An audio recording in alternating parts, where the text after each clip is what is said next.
샬롬. 간밤에도 잘 주무셨습니까? 하나님께서 오늘도 우리에게 새로운 날과 기회를 주셨습니다. 오늘도 주신 귀한 날 선용하시기를 소망합니다. 기도하겠습니다. 아버지 하나님, 하나님께서 우리를 자녀 삼아 주시고 오늘 하루도 또 이 기회를 우리에게 허락하심을 감사드립니다. 하나님, 우리에게 주신 이 날 하나님께 영광 돌리며 살기를 원합니다. 그러나 주님, 우리는 의지가 약합니다. 또 힘도 약합니다. 우리가 마음 먹는다고 해서 그대로 사라지는 게 아님을 주님 앞에 고백드립니다. 성령님의 강하신 인도하심으로 하나님께 영광 돌리는 삶을 살게 하여 주옵소서. 오늘도 하나님께 순종하는 삶을 살게 하여 주시옵소서. 하나님, 우리의 의지가 아니라 주님의 뜻을 따르기를 원합니다. 우리의 판단과 우리의 생각이 아니라 주님의 말씀을 따르기를 원합니다. 오늘도 말씀대로 살게 하여 주시고 성령님이 인도하시는 대로 순종하며 살게 하여 주시옵소서. 그리하여 오늘 하루가 하나님과 동행하며 하나님께 영광 돌리는 하루가 되게 하여 주시고 무엇보다도 하나님 편에 서는 우리의 삶이 되게 하여 주옵소서. 우리의 삶을 주님께 의탁하오며 예수 그리스도의 이름으로 기도하옵나이다. 아멘. 다 함께 찬송가 405장 찬양 드립니다.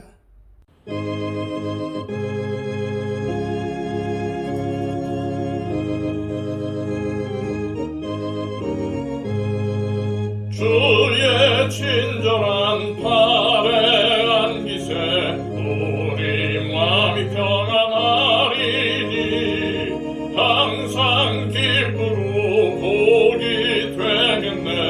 영원하신 팔에 안기세 주의 팔에 그 크신 팔에 안기세 주의 팔에 영원하신 팔에 안기세 날이 갈수록 주의 사랑이 두루 광명하게 비치고 천성 가는 길 편히 가리니 영원하신 팔에 안기세 주의 팔에 그 크신 팔에 안기세 주의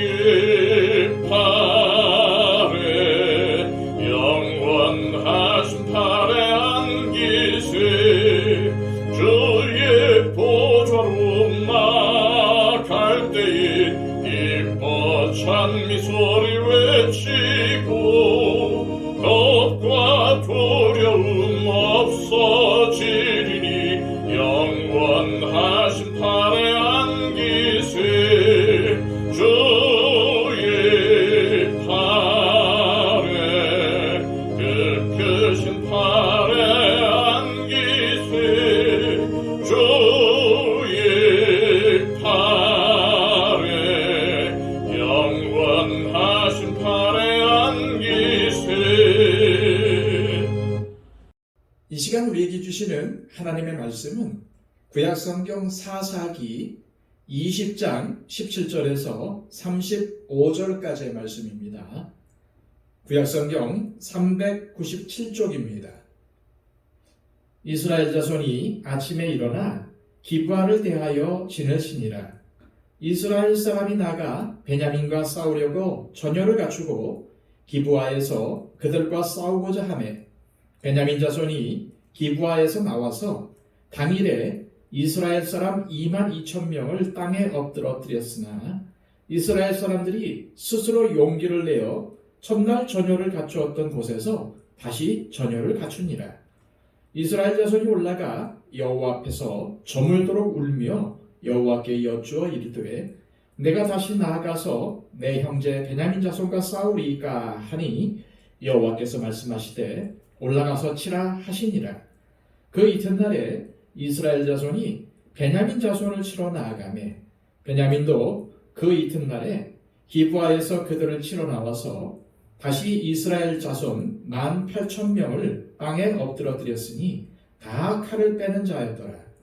이에 온 이스라엘 자손 모든 백성이 올라가 베델에 이르러 울며 거기서 여호와 앞에 앉아서 그날이 저물도록 금식하고 번제와 화목제를 여호와 앞에 드리고 이스라엘 자손이 여호와께 물으니라. 그때에는 하나님의 언약궤가 거기 있고 아론의 손자인 엘르아살의 아들 비느하스가 그 앞에 모시고 섰더라. 이스라엘 자손이 여쭈기를 우리가 다시 나아가 내 형제 베냐민 자손과 싸우리이까 말리이까 하니 여호와께서 이르시되 올라가라. 내일은 내가 그를 네 손에 넘겨주리라 하시는지라. 이스라엘이 기브아 주위에 군사를 매복하니라.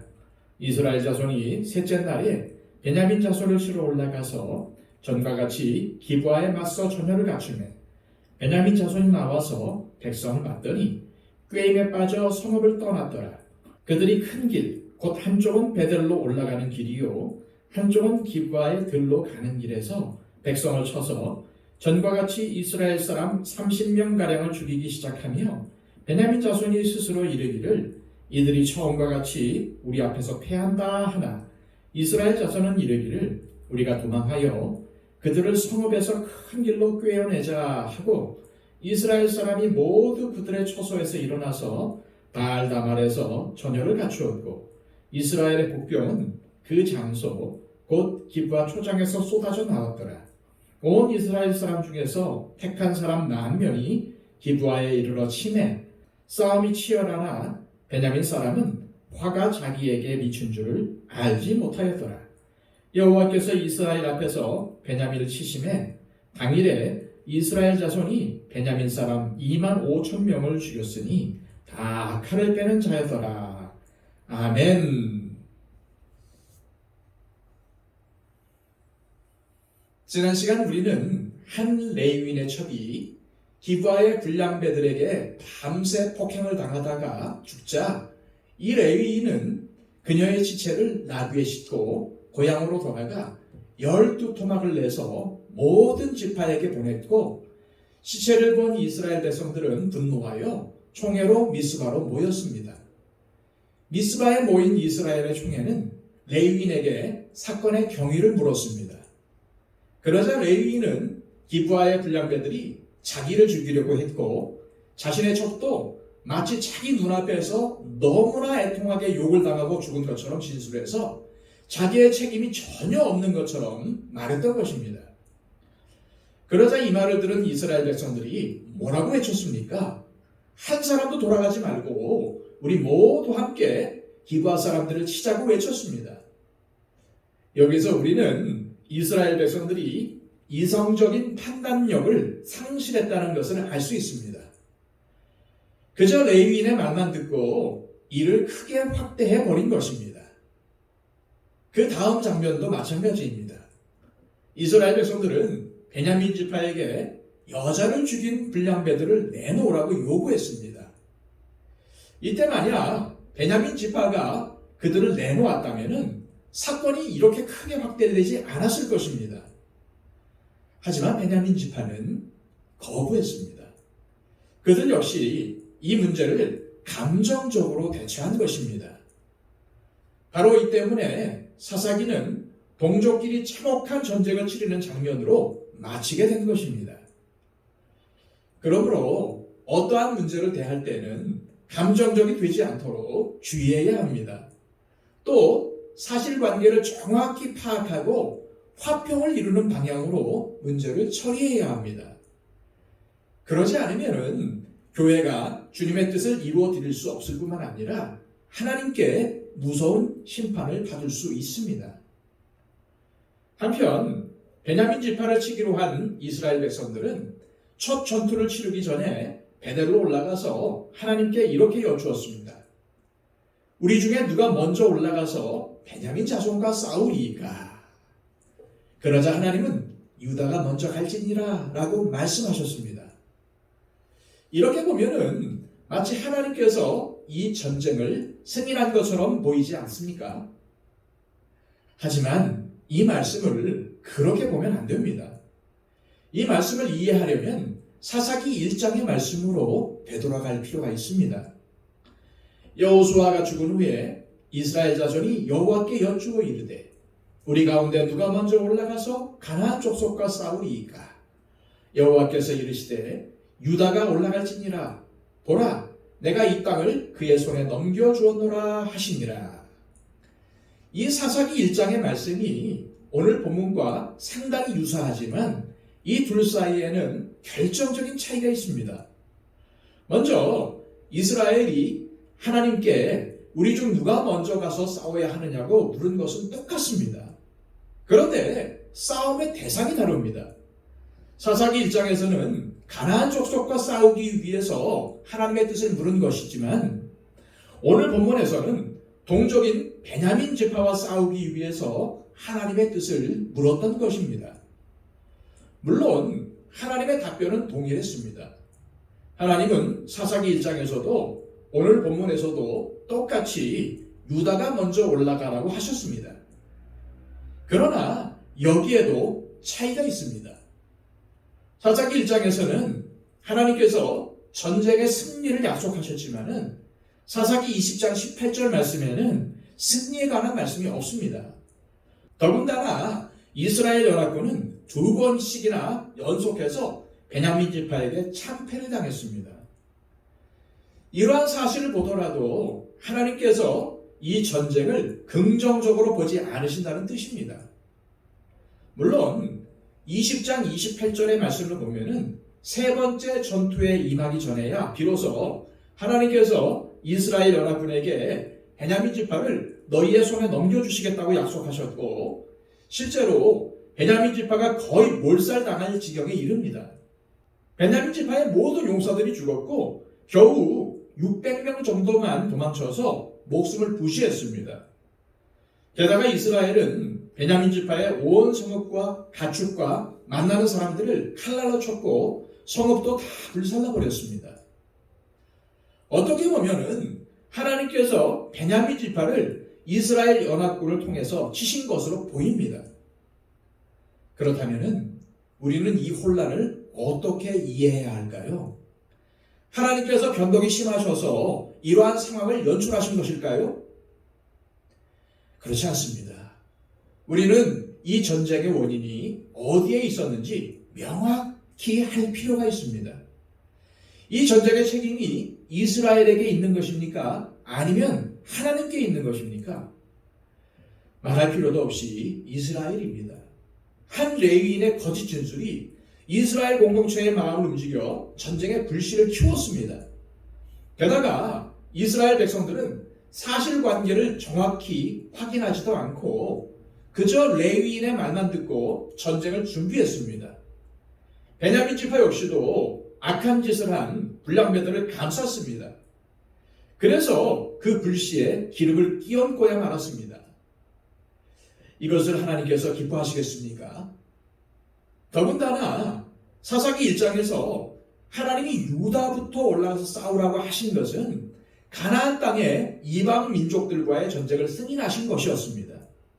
다시 말해 이스라엘 백성들이 가나안 땅에 정착하여 거룩한 제사장의 나라를 이루라고 허락하신 것입니다.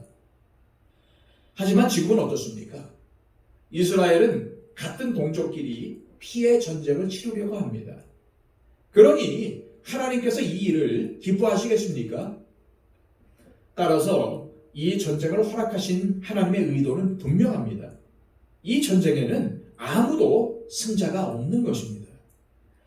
하나님은 비록 이스라엘이 베냐민 지파를 치른 것을 겉으로는 허락하셨지만은 이 전쟁을 통해서 감정적인 대립으로 치달아 동족 간의 전쟁까지 불사하려고 한 이스라엘 백성들도 심판하시고자 하셨던 것입니다. 그래서 하나님은 유다 지파가 먼저 올라가서 싸우라고 말씀을 하셨지만은 전쟁의 승리에 대한 확신을 주지 않으셨고 오히려 이스라엘 연합군은 베냐민 지파와의 1차, 2차 전투에서 참패를 당했던 것입니다.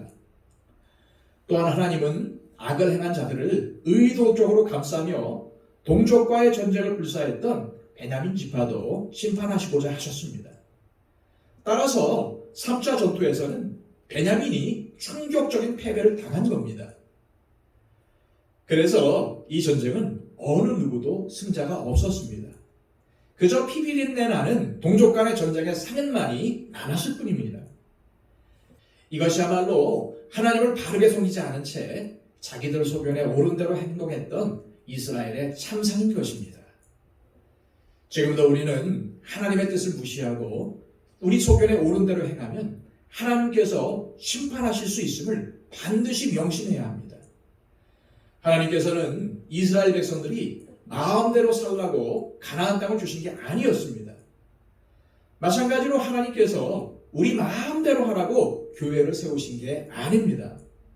우리 모두 하나님께서 세우신 교회를 하나님의 뜻대로 바르게 세워나갈 수 있도록 기도하며 헌신해야 합니다.